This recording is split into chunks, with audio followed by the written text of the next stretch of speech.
Hello everyone, and this video is the second part of theory of inference. So in last video I explained what is theory of inference and how to prove whether the given conclusion is valid or not from the given set of premises. So by using two methods, one is a truth table method and another one is by using formulas, that means without constructing the truth table. So in theory of inference, we have different types of problems. So those three more different types of problems I want to explain here in this video. First one is rule of condition proof or deduction theorem. So what this rule and what this theorem here is. So first here, what is rule CP? CP means condition proof here is, for example, if we can derive S, some variable S from R and a set of premises, then we can directly write it as R condition S from the set of premises alone. So generally we use this rule CP if the conclusion is in the form of R conditions. Mean if the given conclusion contains condition statement, then only we use conditional proof method. Let's see by example. Here example is show that R condition S can be derived from the premises P condition, Q condition S and not or P and Q. So what is the conclusion here? Conclusion is R conditionless. Clearly the conclusion contains the conditional statement. So you can use rule of CP, conditional proof method, to prove that the conclusion is R condition S is a valid from the given set of premises. So how to prove this is, so along with the premises here we take R. R means in the conclusion. So we have two variables. R is left side one and S is the right side one.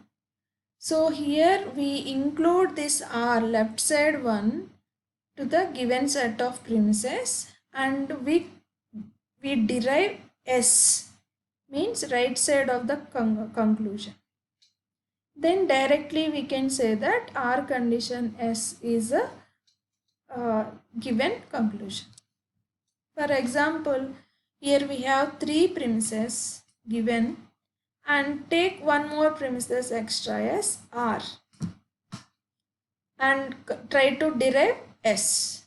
So first we are taking not or P, not or P, and next we are taking R. So because here we include R, the given set of premises. So take R.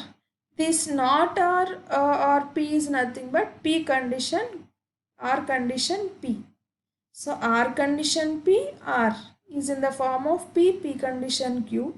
So from 1 and 2 rows we can conclude P. So now take next premises, P condition, Q condition, R. So again it is in the, if you consider third row and fourth row, again these two are in the form of P condition Q. In place of Q we have Q condition S. So P condition Q is nothing but Q. Q means Q condition S. And take one more premises, given premises Q. So take Q. Now apply the same formula on fifth and sixth row. P condition Q means Q. Here in place of Q we have S. So clearly by taking the given premises and R we derived S. So according to rule CP we can write it as R condition S, which is the required given conclusion. So this is one method, and one more example here is show that P condition S can be derived from the given set of premises. So here the conclusion is in the form of condition statement. So here you can apply conditional proof method So along with the given premises, we take one extra premises as P and we derive the conclusion as S. So that according to rule CP, P condition S is the valid conclusion. So first take first premises, not P or Q, and we can take P also. So not P or Q is nothing but P condition Q, P. P condition Q means Q. So next taking next given premises not Q or R. This not Q or R nothing but Q condition R. Q condition R means we get R. Again the given premises is R condition S. Again R condition S means S. So along with the given premises we take P and we derive S.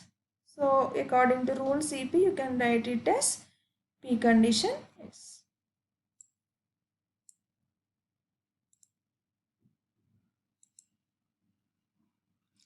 Next type of problem is finding the consistency of the premises.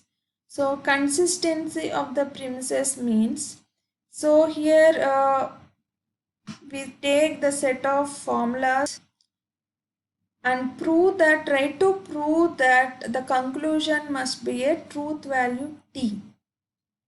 So take the given set of premises and derive the truth value as T. Then the given set of premises are consistent.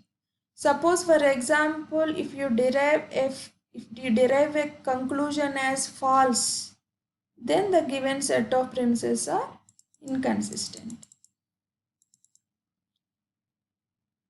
Take some example, show that the following premises are inconsistent. So premises are given. So here what is the proving one? Here we have to prove the given set of statements are inconsistent. Inconsistent means you have to derive false value from the given set of statements. So first taking the first premises and taking the next premises from S to E to S and S to H means E to H, and again take the next premises A to not H. This you can write it as H to not A.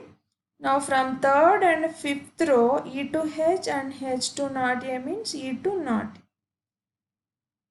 And this you can write it as not E or not A. If you take not as common, then you will get E and A.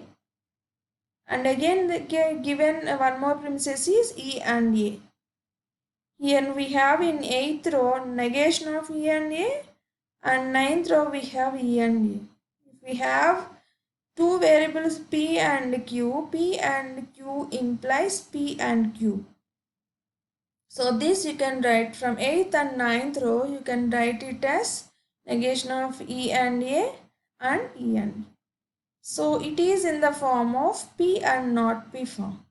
P and not P is always false. So means here we derived false from the given set of premises. So the given set of premises are inconsistent. And another method in this rule of inference is indirect method of proof. In indirect method of proof, we generally take the given set of premises followed by we take the negation of the conclusion and we try to prove that we try to derive the false. So as the name itself showing that it is an indirect method. So we take the negation of the conclusion along with the given premises and we try to prove that that is false. For example, show that negation of P and Q followed from not P and not Q. So what we have to prove here?